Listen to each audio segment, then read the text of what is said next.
Sonic Adventure was Sonic the Hedgehog's first main series title in 3D. There were a few spin-offs before this one, but Sonic Adventure was supposed to be Sonic's Mario 64. If that makes sense. And depending on who you ask, they absolutely knocked it out of the park. 6 playable characters with a total of 29 stages, fully voiced cutscenes, the Chow Garden, all those emblems to collect. And I know you ain't never seen Mario run this fast.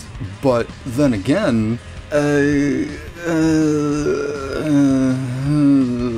wasn't that great. But people still love this game, and will defend it to their grave. Hell, I still love this game. However, I am willing to admit it has its moments of not so greatness, so I thought I would take another look at this game critically and try to figure out why it's still enjoyable.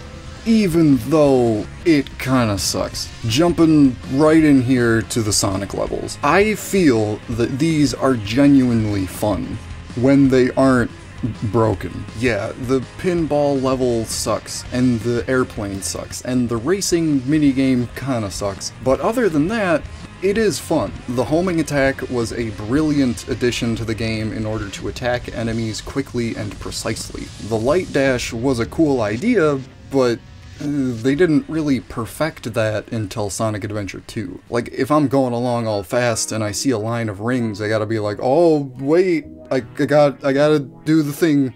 Okay, now I can go. Pressing a button is way easier and faster, and it feels better. But what's interesting, though, is that I had the most fun with the extra challenges that make you beat the level in a certain amount of time. And what's more interesting is that I found I would try to sequence break the game so I could beat the level faster. Now, I don't know if these things were intentional or not, but I wish they would encourage this kind of make-your-own-path philosophy.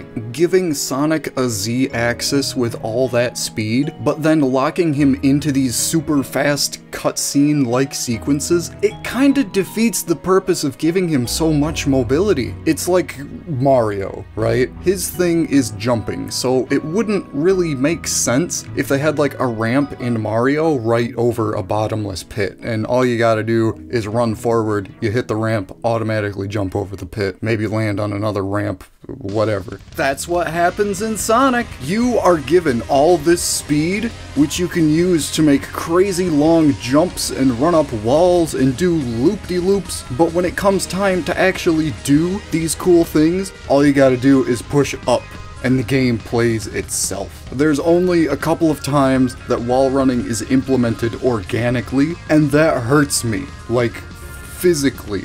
Everyone complains about this shit in Tomb Raider and Uncharted. Well, Sonic started it. Tails is like Sonic Light. You basically play a handful of the same levels as you did with Sonic, and you gotta race him to the finish. But that's never a challenge, really, because these levels weren't designed specifically for flying. They're just repurposing Sonic's levels, so usually you can just skip pretty large sections of the map. I'm not even talking about those flying ring shortcuts they make for you.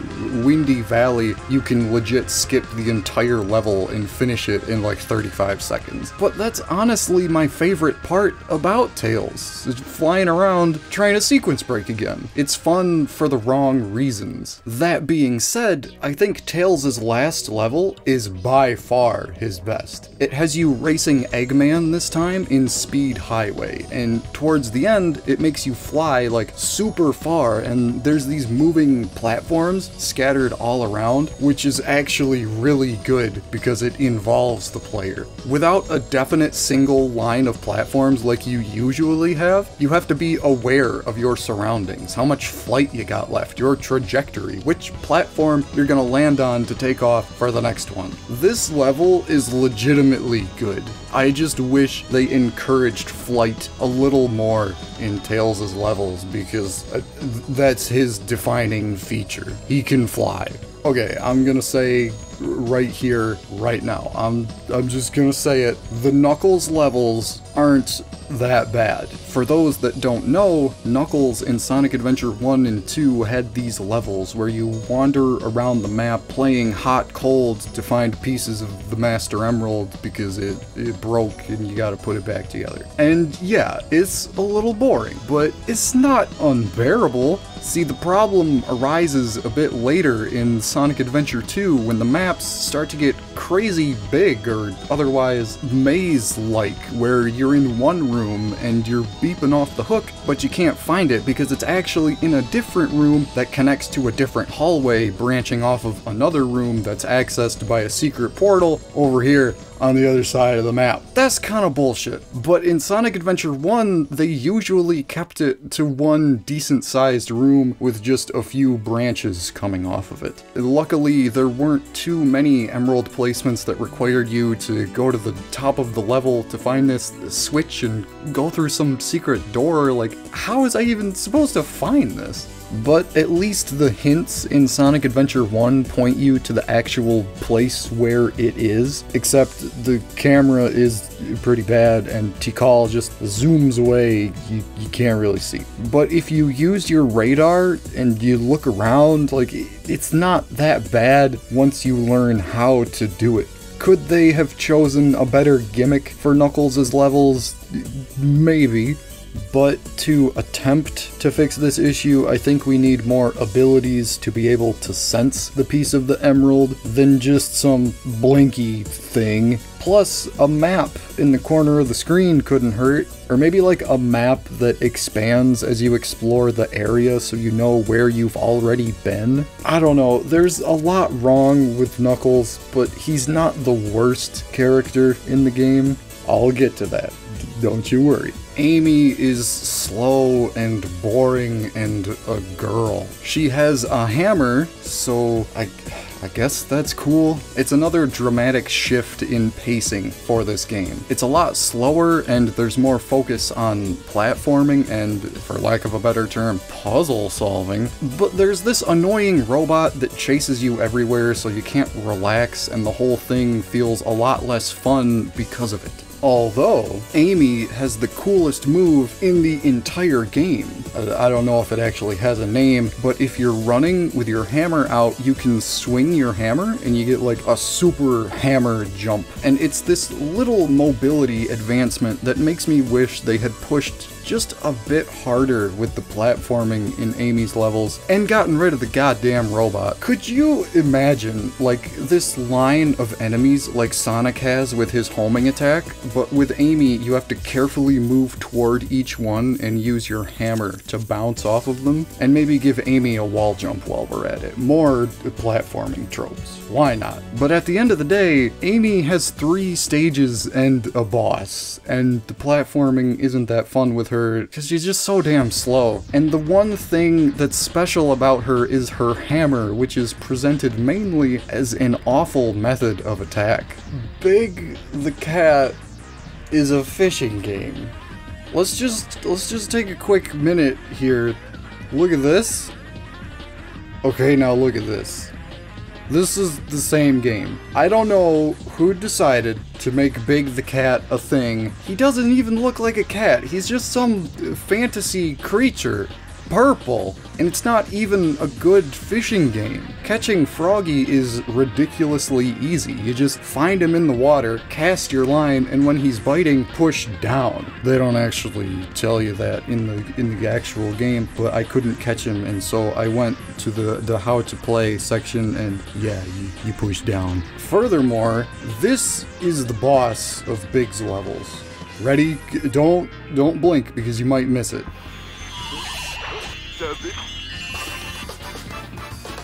Big the Cat is the one irredeemable quality about this game. It just cut him out. He sucks. Moving on. E102 Gamma is the last character, and he's actually one of the best. He's one of Eggman's robots who becomes sentient and goes on a mission to rescue his brothers. Gamma's stages involve you locking onto multiple enemies with your gun and getting combo shots to give you more time, because in Gamma's stages, the timer goes down. And if you're just farting around doing whatever, not shooting anything, you will run out of time and you will die. So this one actually is a cool game mechanic. However, once you know what to do, these levels are actually pretty easy. He does have the best bosses in the game though. Oh, I haven't even mentioned the bosses yet. Yeah, they're bad. They're either a giant time suck, or they're ridiculously easy to the point that it's more difficult to watch the cutscenes before and after the fight. And I'm pretty sure some of these weren't even finished because they don't have a health bar. It's just a number, just showing the amount of hits you have left. But Gamma's bosses can actually be kinda hard sometimes. Kind of. Again, if you know what you're doing, it's really easy, but they tried. The last story is supersonic, and it's just a boss fight, whatever. So in the end, I think the reason we put up with all the other bullshit in this game is because it's a variety package deal. I feel like the characters and their respective levels last long enough for you to dislike them a bit, but it doesn't last long enough for you to absolutely hate it and get bored and never play it again. Apart from Sonic, none of the other characters really last that long. And yeah, there are definitely little moments of greatness sprinkled throughout the game. The only character that felt like a chore to play through was Big, and even then, like, there's only 4 stages. You do 2 and you're already halfway done. It's like a small reward system, right? Completing a game feels good, and Sonic Adventure gives you that feeling 6 times. So, the occasional really good level, coupled with the fact that you finish the game sequentially, makes it easier for us to look past all the not so great parts.